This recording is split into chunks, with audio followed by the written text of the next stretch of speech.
Hoy presentamos el libro de Enoch, el libro de los gigantes. En nuestro vídeo pasado nos adentramos un poco en el tema del origen de los llamados ángeles caídos y su descendencia, los Nefilim o gigantes. Hoy profundizaremos un poco más en qué sucedió a esta raza de semidioses según los antiguos textos. Primero viajemos en el tiempo. Qumran, Israel, 1947. Muy cerca de la antigua ciudad de Jerusalén, en el desierto fastuoso de Judea, jóvenes beduinos hicieron un descubrimiento impresionante, que a día de hoy aún sorprende a muchos.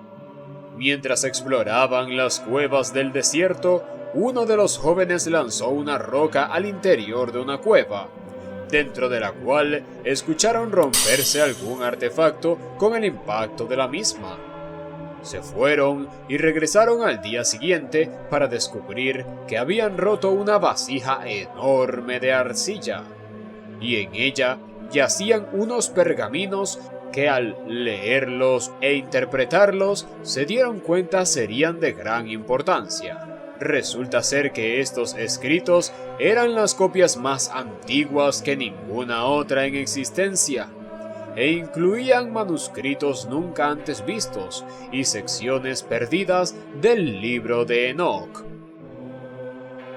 que indican los arqueólogos del caso, conservaban 11 manuscritos que añadían versiones nunca antes leídas de otros trabajos de Enoch, incluidas el libro de los gigantes. Ahora tenemos que existen dos versiones de este libro. La versión maniquea. Al apóstol llamado Mani se le da crédito por escribir el libro de los gigantes. Se crió en el sur de Mesopotamia, en una secta judía cristiana, llamada el Quesaites.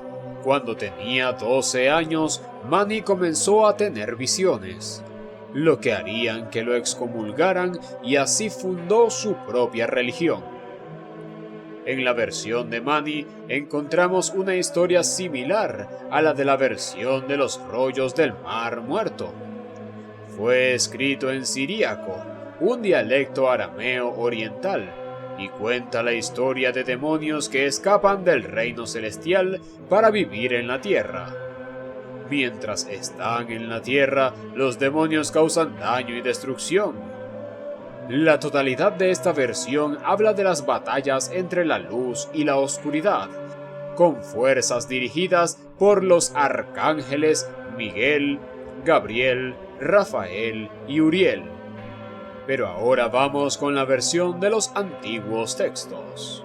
Según la versión de los rollos del Mar Muerto, esta versión fue escrita en arameo y es una expansión de la historia, escrito en primera de Enoch. En esta versión, Dios envía a los vigilantes a la tierra con el propósito de nutrir a la humanidad. Debido a que los vigilantes eran seres angelicales del cielo, debían enseñar a los humanos cómo llevar a cabo los rituales adecuados y tener una conducta ética. Los vigilantes se desvían de su propósito previsto y comienzan a seducir y a ser seducidos por mujeres mortales. Cuando los vigilantes se acuestan con mujeres mortales, crean descendientes que se ven diferentes a otros descendientes humanos. Estos descendientes se llaman gigantes y se pasan la vida causando estragos en la tierra. El profeta Enoch intenta sin éxito interceder a favor de los gigantes y Dios envía el diluvio. Uno de estos fragmentos dice literalmente que los hijos de los ángeles son gigantes y no dejarían que sus seres queridos fueran abandonados. En otro fragmento muy interesante, dice que uno de ellos montó arriba en el aire como fuertes vientos y voló con sus manos como águilas, y dejó atrás el mundo habitado, y pasó por encima de la desolación del gran desierto. Uno de estos fragmentos, el Q531, dice literalmente que los hijos de los ángeles son gigantes, y no dejarían que sus seres queridos fuesen abandonados. En otro fragmento muy interesante, el 4Q530 dice que uno de ellos montó arriba en el aire como si fueran fuertes vientos y voló con sus manos como águilas.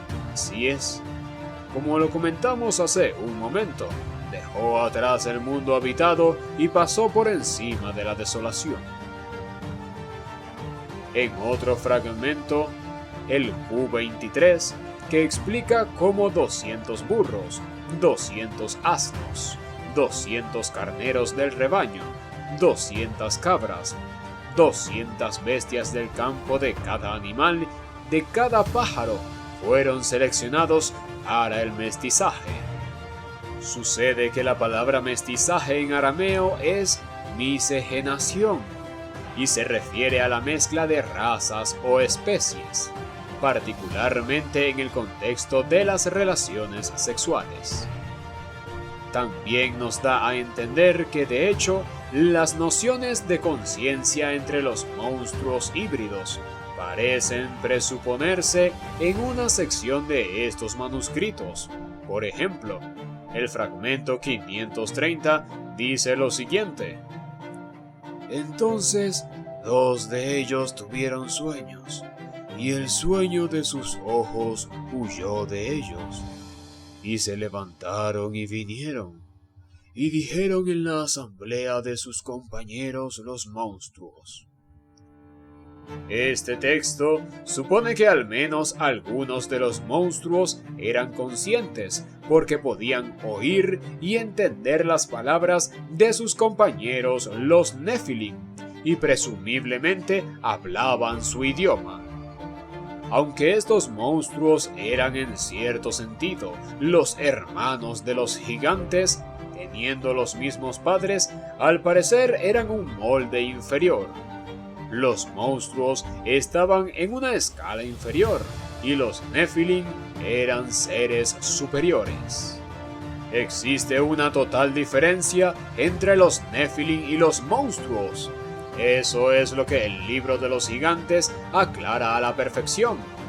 Por ello, cuando los ángeles se mezclaron con las mujeres humanas, dieron como resultado Nephilim, seres gigantes o con alguna alteración genética.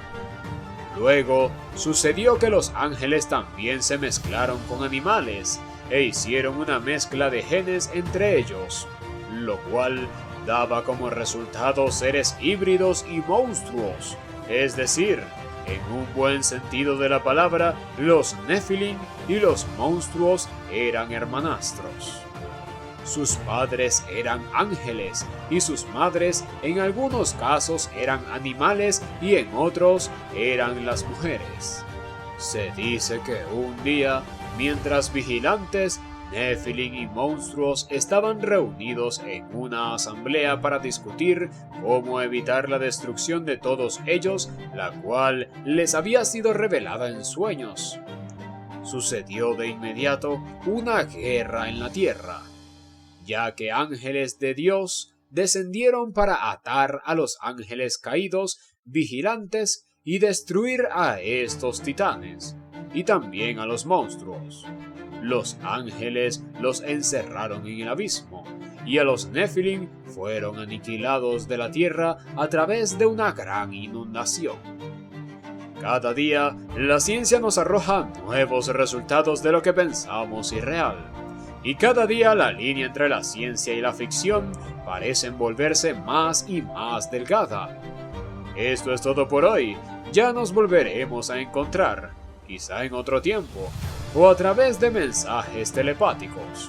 Por si acaso, de igual forma déjame recordarte que puedes activar la campana de notificaciones para estar al día con todos nuestros nuevos vídeos.